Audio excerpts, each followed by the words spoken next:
అనుకున్నప్పుడు అందరూ ఏమన్నారంటే మీరు వస్తే ఇది మాకు రిలీఫ్ ఆపరేషన్స్కి ఇబ్బంది అయిపోద్ది, మాకు దయచేసి మీరు ఈ రిలీఫ్ ఆపరేషన్ మీరు అడ్డమైపోతారని చెప్పేసి వారి సూచన మేరకు నేను ఆగిపోవాల్సి వచ్చింది.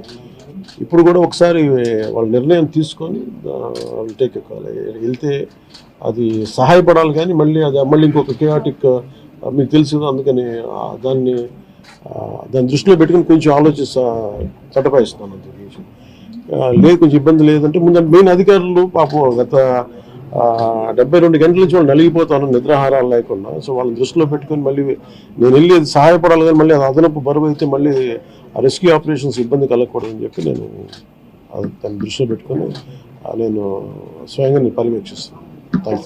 4 రోజులుగా పవన్ కళ్యాణ్ ఉప ముఖ్యమంత్రి రాలేదు, ఎక్కడ వెళ్ళని చెప్పి విపక్షాలు ఆరోపణ చేస్తుంది, బాధితులను పట్టించుకోలేదని చెప్పేసి ఆరోపిస్తున్నాయి. ఫిజికల్గా మీకు కనిపించడం పద్ధతి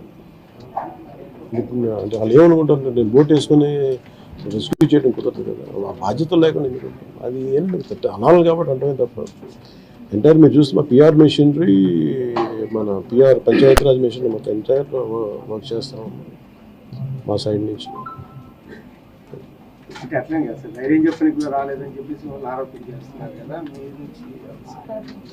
అది నేను అట్లా అనుకోవట్లేదు. అంటే ఏమైపోతుంది, ధైర్యం చెప్పడానికి వెళ్ళి ఒక్కసారి మీద పడ్డారు అనుకోండి.